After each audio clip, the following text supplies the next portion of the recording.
All right, we're back with another Pick'em video. It is Wednesday, January 22nd in the NBA. We have a nice 9-game slate to talk about, break down some plays that I'm really liking, and hopefully replicate what we did yesterday, which we ended up sweeping. So we're going to go over a recap like we always do. Then we're going to jump into any teams on a back-to-back, and then sort of injury news. I got an overwhelming response of comments saying never let the injury news or injury report go away.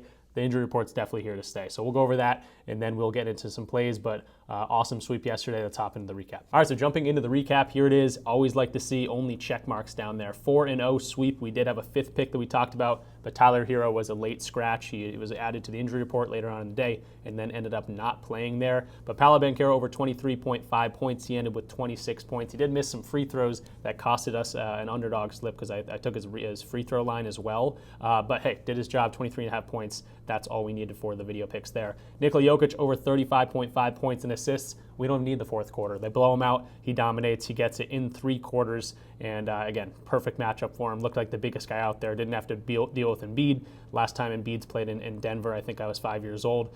So yeah, he's been out. Jokic dominated the Sixers. Bam Adebayo over 8.5 rebounds. This was, again, a minus 105 play when I was looking at it on the over. Did eventually start shifting towards favoring the over on a lot of books. I did see some books at 9, some books at 9.5 as well. He ended with 10 and didn't play a whole lot of minutes because the Miami Heat got embarrassed over there. Their backups, the bench guys almost came back and won that game for him. But Bam Adebayo wasn't even part of that run. So didn't play a whole bunch, still got the rebounds there against Portland. We were kind of worried about a blowout situation the other way, and the Trailblazers handled business. So good read overall as well. And then Anthony Davis, I just finished, the game's still going on, about 3 minutes left, but he cashed easily. So far he's got 29 and 15, absolutely dominating the Wizards like pretty much every dominant center has done this year. So that's what we did, 4-0 sweep. Hopefully you guys made some money. Definitely let me know in the comments down below if you did. While you're down there, leave the video a like and also subscribe if you are new. We're just continuing to grow here. I think the views are going to start coming in as I kind of changed up my content to appease a wider audience, not just the PrizePicks people. Really, anyone sports betting should be able to get some sort of value from this content. My PrizePicks and everything hasn't changed in the Discord. I still make plays for all these different slips, different platforms. So if you're interested in any of those platforms and you're not on any of them, it's a great way to get into the community for free. All the description of this video will be able to describe that for you. It's a step-by-step process, very easy. So definitely check us out if you want to join.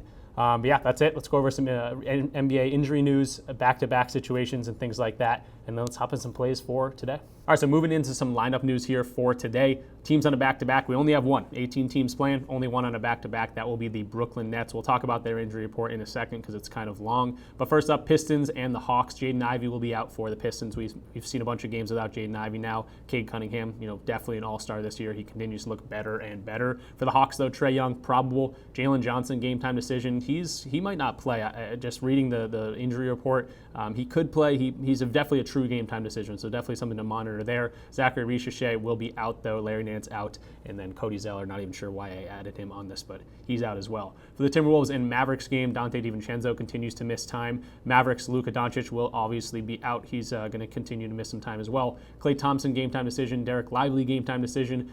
Marshall here, game-time decision. Yes, he plays a decent amount of minutes for this team. And then Quentin Grimes, also game-time decision. So definitely some guys to look at for this one. If the 2 bigs are going to be out, definitely potentially looking at someone like Gafford to get a few more minutes there, but definitely keep an eye out for the Mavericks injury report throughout the day. And then a couple guys continue to be out, Exum, Hardy, and Powell. For the Suns and Nets, Bradley Beal, game-time decision. Do not bet on Tyus Jones's assist line if you think he's going to play. If Beal is going to miss this game, though, definitely start looking at Tyus Jones' assist line because he's a dime machine when Beal's not in the lineup. And then Nurkic, I don't think he's ever going to play for the Suns again. He will be out as well. And then for the Nets here, that's the team on the back-to-back. Ben Simmons is a game-time decision. Not sure what he's going to do. He has that illness that seems to knock a few guys out for a few games at least.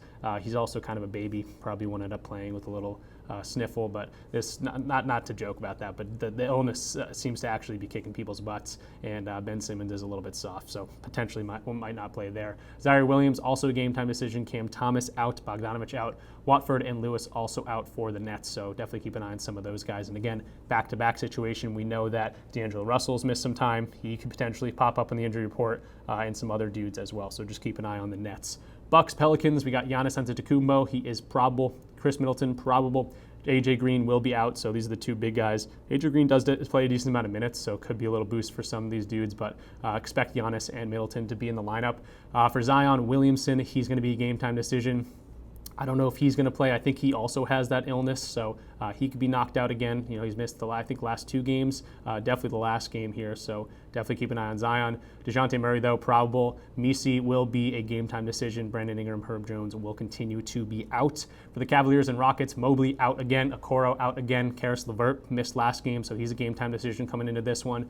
Keep an eye out for him, but Garland and Donovan Mitchell have definitely been picking up the slack without Mobley. Mitchell, a guy that his lines are usually typically pretty low this season just because he hasn't been scoring a ton, but the past few games with Mobley out, he's really elevated to that other level that we know he can get to. Jabari Smith Jr. still out for the Rockets. No one else injured for that team. For the Jazz, don't bet on the Jazz until you know what's happening. Lauri Markkanen, John Collins, even Sanzabao, I forgot how to say that guy's name. But these are all guys that get minutes, and now they're game time decisions. So these dudes have been out. Jordan Clarkson's out, continuous. And some of these other guys on the bench, but they're getting a little bit more healthy, so some of these guys could play. Jazz could be a tough read for tomorrow, especially in a blowout situation against the Thunder, who also, this is Jalen Williams, the good Jalen Williams, J-Dub, he's a game-time decision. He could miss tomorrow. Chet Holmgren, Hartenstein, both still out for that team. The Hornets and Grizzlies, Brandon Miller out, Trey Mann out.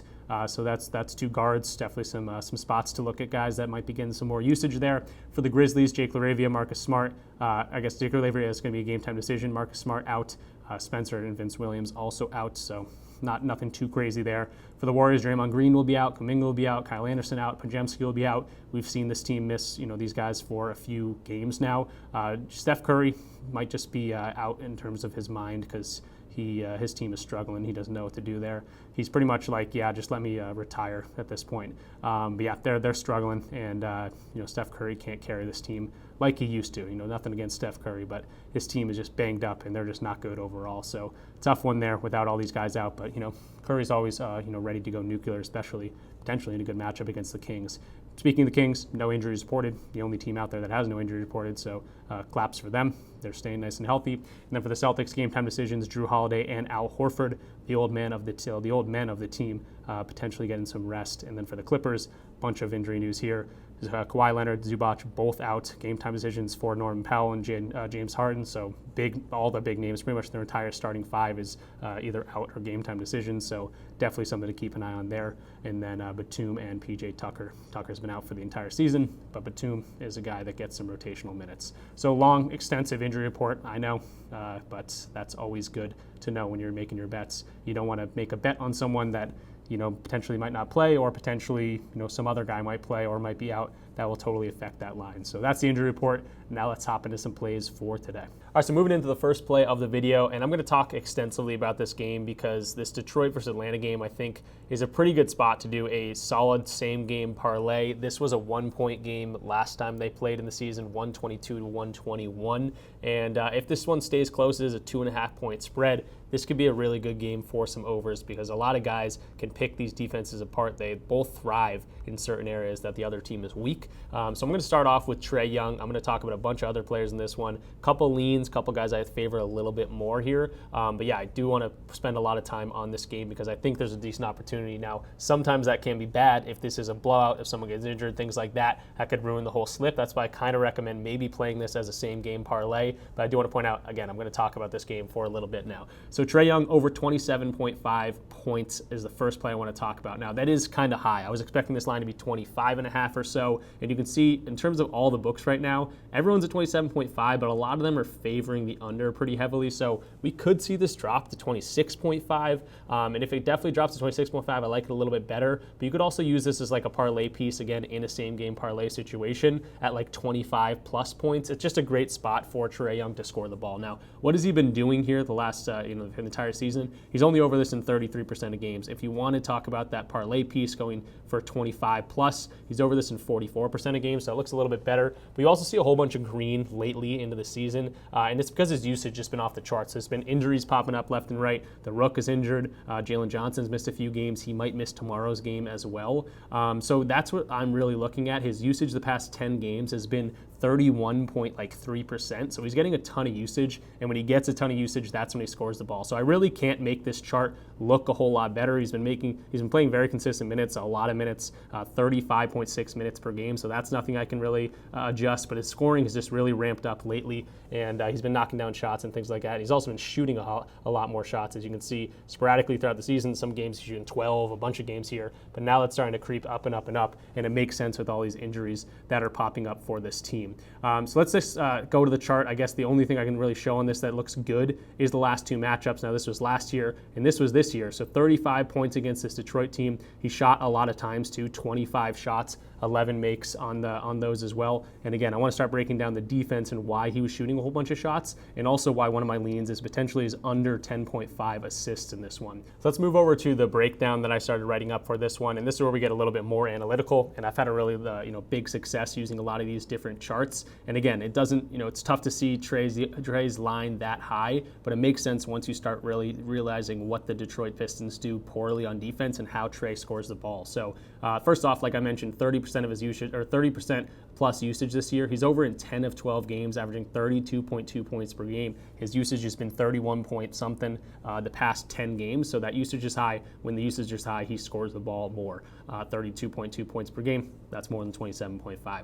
Now, the Pistons are a favorable matchup, and why? They rank 27th defensively against above the break threes. Trey shoots 46% of his shots from above the break, so that's a really big plus here. They're also 26th in terms of points in the paint. That's not the restricted area, so Trey's little floaters and things like that. That's where he shoots 20% of his shots. So the two most volume shots that he's getting above the break threes and the little floaters in the non-restricted area paint is 66% of his shots. So great matchup for a guy like Trey. They're weak in those aspects. Now, also I looked at the similar players that that we've seen play the Pistons, and a couple of these guys have absolutely crushed their scoring lines. So guys like Brunson, he scored 31 on a 25.5 line, cashing that. Anthony Edwards scored 53 on a 25.5 line, cashing that. Again, I was kind of expecting this to be a 25.5 line. It could still bump down to 26.5, which I think would be really good value. And then Jamal Murray also scored 34 on a 20.5 line, and Lillard scored 27 on a 25-point line. So that was really, really good to see that a couple other guards that kind of play similarly to Trey Young have had really good success against this Detroit defense. And then I added this little note at the bottom because I also have a lean under his 10.5 assists, which I'll go a little bit more into in a second here. But he dropped 35 and 13 assists against Detroit earlier this season, which is why more of a lean would be under his 10.5 assists. So I do like his scoring potential. Again, 27.5 does seem a little bit high here, but if it drops down to 26.5, I think that's for sure a good play. And then maybe adding him as a 25 plus scorer in a same game parlay or some sort of parlay, that could be a nice parlay piece as well. Now let's move to his lean right here, which I'll talk about here as well. Trey Young under 10.5 assists. Now I could show this on Outlier as well for a visual. I probably will in a second here, but his assist numbers take a hit when that usage goes up. So the 30+% usage that we're kind of expecting here, it's a good parlay piece to also take his under 10.5 assists in that, because in 30% plus usage games, he's under in 9 of 12 games. And you start thinking about how the Detroit Pistons play defensively, they lock down the paint. So restricted area defense for guys like Jalen Johnson, Dyson Daniels, Capella, Okongwu, all those guys score a lot of their points in the restricted area. The Detroit Pistons are good at defending that area. And then even some more data on this. I found a website that shows you the breakdown of players' assists throughout the season. And you can see for Trey Young here, his number one assist guys, Jalen Johnson, Dyson Daniels, Clint Capella, Hunter, Okongwu. A lot of these assists are coming from the 2-point line. So a lot of these guys diving to the rim for layups and things like that. And that goes hand in hand with their scoring charts. Jalen Johnson, Daniels, Capella, Okongwu, most of these guys are shooting in the restricted area. And Trey did get 13 assists against the Pistons last game, but Jalen Duren didn't play in that game. He's the biggest shot deterror down there, and when he's in the lineup most of the time, that's why they thrive in terms of defending the paint. So again, doesn't look great in terms of looking at the last game because he did have 13 assists against them, but a lot of these guys are doing their damage in the paint, and with Jalen Duren down there, ranked 4th defensively in terms of points paints, then you add the aspect that Jalen Johnson might not even play in this game. Trey's usage might be really, really high, and then his assist numbers do tend to go down. I think it's a pretty good look here for under 10.5 assists. And then I'm not just making that up. You can actually see points at the rim. 93 assists, 58 at the rim. 65 assists, 23 at the rim. 61 assists, 52 at the rim. Okongwu, 44 assists, 38 at the rim. So a lot of these are coming right at the paint, right in the rim. And hopefully Jalen Duren, if he doesn't get into foul trouble, should be able to deter a lot of those shots. And And then moving into his outlier page, because I said I would show it, he's under only in 44% of games this year, but again, recently he's been scoring the ball more than Diamond up. In Detroit, ranks 7th in terms of assists allowed to point guards, though, number 2 rank. And again, it makes sense. Guys rolling the rim. There's some deterring down there, 4th in terms of restricted defense. That's why the point guards' assists are so low against this team. And then moving into another lean I do have in this game, it's going to be Jalen Duren over 23.5 points, rebounds, assists. This is very much going to be a minutes play, and he's kind of the anchor of this kind of same game parlay if you do decide to run it like that, because he does get into foul trouble a decent amount, and Atlanta ranks 5th in terms of drawing fouls, so he could totally get into foul trouble and screw this whole thing up. But if he doesn't, I like this play a whole lot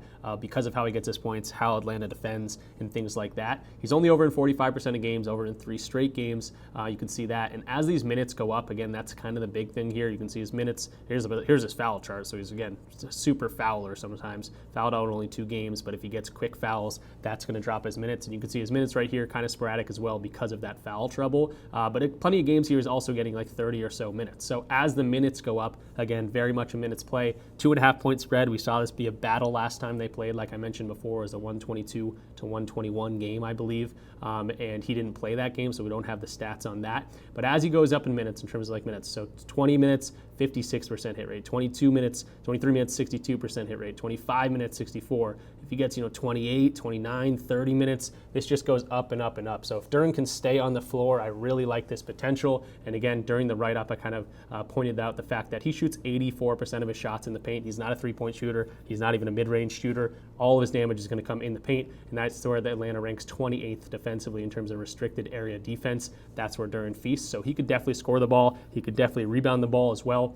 Duren's also PRA, again, like I mentioned, goes up and up and up with the minutes here. And then also some similar bigs like Kessler, Pirtle, and Zubac. All 3 of those guys performed well against them recently, and then rebounders like Vucevic, Jokic, and Bam all crushed the glass against them as well. So centers also chip in with some assists, as I added here. Duren in those minutes, I can actually go to his assists, but 30-plus minutes, he's definitely a guy that can get some assists. If I go here again, you can see the minutes kind of correlate with his assists. If he can chip in with a few, that's great. Again, 30-plus minutes, he's a guy that can potentially get 4 assists on a 2.5 line. That's just an added boost here. So most of his damage obviously going to come from scoring and rebounding. 23.5 line against this weak interior defense. Jalen Duren just has to stay on the floor. He's kind of the anchor of this, all these plays I'm kind of talking about here. And if you thought I was done with this game, I'm not, because I think Cade Cunningham is also in a really good spot here to pick apart this defense and rack up some stats. 41.5 PRA for him. I'm taking the over. He's over this in 46% of games this year, which is not horrible. The big thing here is without Jaden Ivey, he's looked better and better every single game. He's picked apart some good defenses. You see opponent ranks for PRA is second for Houston, which is really, really good, but they don't defend the pick and roll ball handling well, which is also something Atlanta doesn't do well.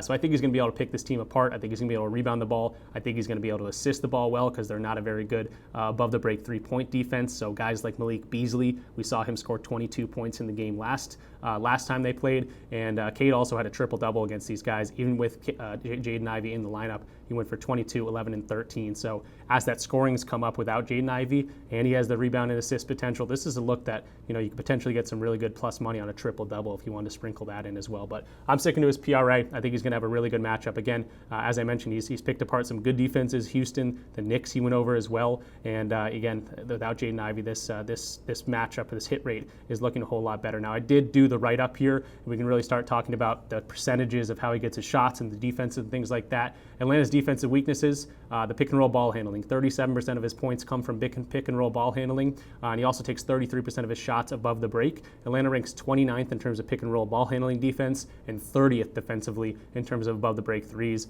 Awesome matchup for a guy like Cade, but again, Malik Beasley, spot up shooting, some assists for Cade Cunningham if Malik can shoot, knock down his shots. He did have 22 in this game against them last time.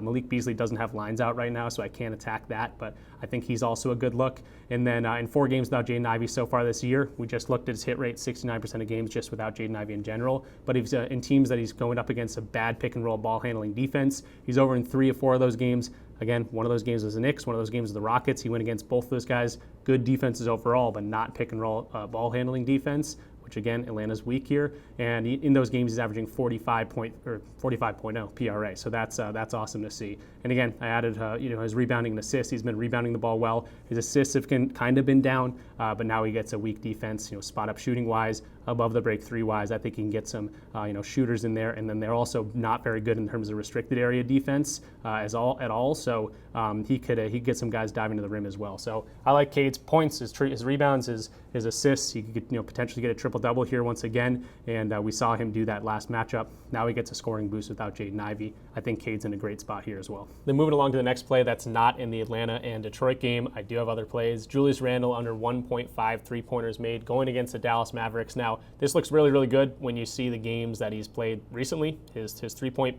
shooting has gone down in terms of the attempts, but he's also under this in literally the last 12 of 13 games. So he's definitely in a shooting slump.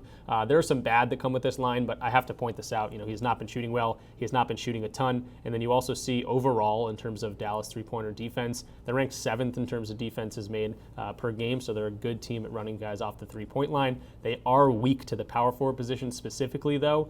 So that is kind of a note here. And you do see that the odds are favoring the over here. I think it's just a decent value play. If you can get this, minus 103, minus 105, a bunch of different places on the under, I think it's definitely worth a shot for a guy that's just been struggling from three, but also just hasn't been shooting them up. So I do have some extra data on this one. I just kind of mentioned under in 10 straight, under in 12 of the last 13 games. That's a big note, obviously. But it's also his attempts have been lower.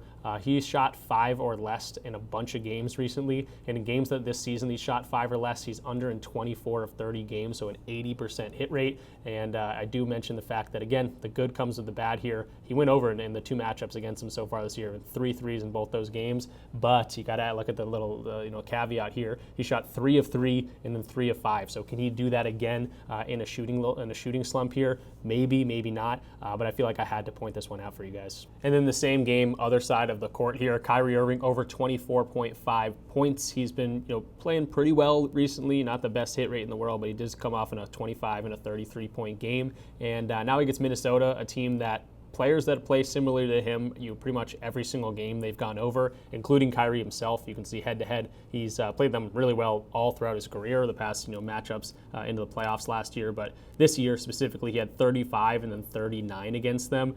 So I definitely like that for a guy like Kyrie Irving. And then a few of the similar guys that I'm seeing that have scored really well against this Minnesota defense: Desmond Bane, Steph Curry, Jordan Poole, Tyler Hero, all guys that are kind of similar in terms of how they score the ball to Kyrie Irving. So not only has he dominated this team by himself, other players that are playing similarly to him, like these guys, have also gone over their lines pretty handily.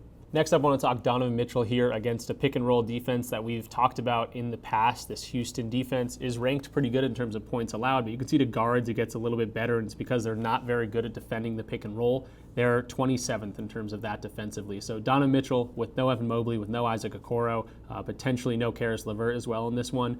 He is only over in 35% of games, and you can see the hit rate recently has been really good. His shot attempts have been up as well. If you can see here, the shot attempts have all been there. And you can just look at this, even just with the games without Mobley. We've only seen 4 games without him, but he's over in 75% of games, 3 of 4, and he's had 37, 36, 33, and then a 20-piece, but he only shot 18 times in that game.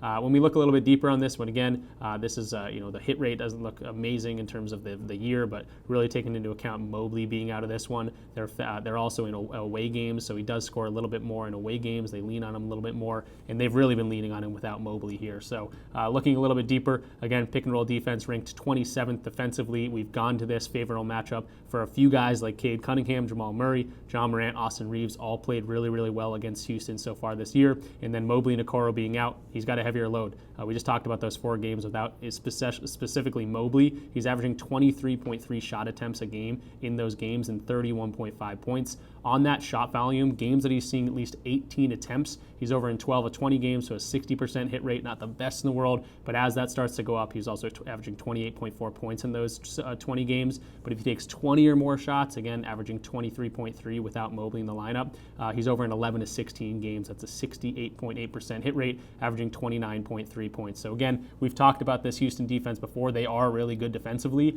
They're just not very good defensively against pick-and-roll ball handlers. That's more than like 35% of Mitchell's points, and they struggle in that department. And again, we've been to Cade, we've been to John Morant, we've been to Murray, we've seen Austin Reeves play well against this team. I think Donovan Mitchell's kind of getting into that cooking status. We know he can score the ball. He just needs to put up shots and knock them down. And then before we jump into the last play, play of the video. I do want to say, if you made it this far, definitely go ahead and leave the video a like. Comment something down below for the algorithm to push this video out a little bit more. Of course, if you've made some money from yesterday's picks, let me know in the comments. I'd love to hear that. And definitely subscribe if you are new. This is my Pick'It account up to date from today. We've just been absolutely killing it in January. 74.8 units is ridiculous. Again, some people go up for an entire NBA season. 20, 30 units would be great. So this is not something that's going to happen every single month, but typically on a month-to-month basis, we are up with the different research methods and things that we use. And we've just been killing it in January. So great time to jump on board.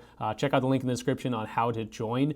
Plenty of different ways to get in for free if you go farther down. If you're not on PrizePicks, Underdog, Dabble, Sleeper, Fliff, Parlay Play, any of those different platforms, I post video, post plays in all these channels. Probably, usually at least one slip a day for a lot of these. So again, if you're not on any of those, definitely a good way to get in here for free. Take advantage of the sign-up bonuses. Sleeper, PrizePicks give you like $50 and $55 just by betting $5. Again, you got to use my code to do that. For Dabble, they're doing $25 for free. Just got to sign up and use an account. They give you $25. Betr matches your deposit up to $200, I believe. Underdog's up to $1,000. A couple other ones. You'll see it in the description down below. But they all have different types of promotions using my codes. And again, if you use my code and you want that free month, let me know in the comments down below. I will have to get a screenshot from you just to confirm that, but we can do that in the Discord. It's very easy. So yeah, just let me know, and we'd love to have you. Continues to grow. Community's awesome. So moving along to the last play here, this is going to be a very sleeper pick. I don't think a lot of people are going to be on this, but Nick Smith over his 10.5 points or 10 plus points. It's actually available on Dabble right now for 10 plus points. If I can find it, I just had it pulled up a second ago. Yeah, 10 points on Dabble, so some push potential there and some decent value. I think that's a pretty good spot for a guy that is now starting and projected to get 28 minutes. Obviously, the hit rate doesn't look amazing here, but he doesn't get the time. Now Brandon Miller's out, Trey Mann is out. They don't have many guard options to go to. And again, he started the last 2 games, had 15 points, had 19 points, shot pretty well, but not ridiculously well. Still got 12 and 13 shots up. Now he gets Memphis, who allows a decent amount of points. They also allow a decent amount of 3-pointers, above the break 3-pointers. That's where 50% of his offense comes from. And another, couple percentage, 22% or something, comes from pick and roll ball handling, where they rank 22nd. I'll go to the write-up I just did. But yeah, it's a pretty favorable matchup for him. And if he's going to get 28 minutes and shoot 12 or 13 shots, I definitely see him getting 10 plus points, and he's been doing that. So a guy that not a lot of people have heard of. He's a young dude. I think he's also blowout proof. This is a 12-point spread as of right now, but if this is some sort of blowout, I don't see why not, or why they wouldn't keep running Nick Smith out there, unless they really are concerned about some sort of injury. But he's a young dude, kind of blowout proof. 28 minutes is the projection. He hasn't had many games that he's seen 28 minutes. It's really only those 2 games, the last 2 games where he scored 15 and 19 points. So I think this is a good spot for him. If you want a parlay piece, 1.5 3-pointers is juiced heavily at minus 180. You could look at 2.5 3-pointers as well. He's definitely knocked down some threes, and this is a favorable matchup for 3-pointers as well. So I like his points at 10.0. Obviously, I like his 1.5 threes at a minus 180 juice. But I don't think a lot of people are going to be on this guy. He's should see a bunch of time, and it's a pretty good matchup for him. All right, so that's going to do it for this one. Again, longer video, but we talked about 8 different plays in depth. So hopefully you got something from this, and if you did, of course, let me know in the comments down below. And again, you don't have to tail me blindly. If you agree with my reasoning, hopefully it just means for a good play. If we both agree and we broke it down together, it's usually a good sign for a good play. So recap what we talked about. 4 plays in that Atlanta and Detroit game. 2 of them I'm calling leans. 2 of them I'm calling main plays here. But I do like all of these, of course. Trae Young over 27.5 points. That's a little rich for my blood, to be totally honest. And I actually just checked, and like I mentioned, these might drop to 26.5. I like it much better at 26.5 for minus 122. I think that's just a better spot. 27.5 is a little bit too high, even though he has been scoring really, really well. Maybe more of a same game parlay piece with 25 plus points, but he should, be really a good spot for this matchup against him. Then we got Cade Cunningham in the same game over 41.5 PRA, or you could pivot to his 15.5 rebounds and assists, but he's been scoring really well at the same time without Jaden Ivey in the lineup. So both good looks there. And then I'll go to the other 2 guys that are in this same game. Jalen Duren over 23.5 PRA. Just don't get in foul trouble, because that might ruin the entire read on this game. If he does get in foul trouble, again, that's why you don't go too heavy on one game. But I was liking a bunch of different value there. If this game is close, if this game doesn't have foul trouble for Jalen Duren and things like that, I do like that. Trae Young, in the same breath here, 10.5 assists. We talked about his usage rate. He scores a lot when his usage rate is high. He doesn't assist as well when his usage rate is high, so maybe a potential here for an over in points, under in assists. And then sticking to leans here, Julius Randle under 1.5 three-pointers made. We saw how much he's been struggling in the three-point line. Going back up to the plays for here, Kyrie Irving over 24.5 points, love his matchup. Donovan Mitchell over 26.5 points, love his matchup. No Mobley, no Okoro in that one. So that's also obviously a big boost for him. And then Nick Smith Jr., whatever you want to call him. He's the new starter in Charlotte with all those injuries. 10 plus points, or if you want some juice, minus 180. 1.5 three-pointers made. So that'll do it for this one. Hope you guys enjoyed. Again, it always helps. Leave a video a like, subscribe if you're new, comment something down below, and good luck with all your bets. I'll be excited to look at the board more tomorrow. There is a bunch of games, so definitely a decent amount of value out there. I'm seeing some pretty good matchups. That's why we talked about 8 different plays. So hopefully we have a repeat of yesterday. It's going to be hard to go 8-0 after a 4-0 video, but hopefully win more than we lose. And again, always up to you guys if you want to take these plays. I'm just here with the microphone showing you, players that I think are in good spots to either go over or under. So thanks for watching. Peace out. I'll see you tomorrow.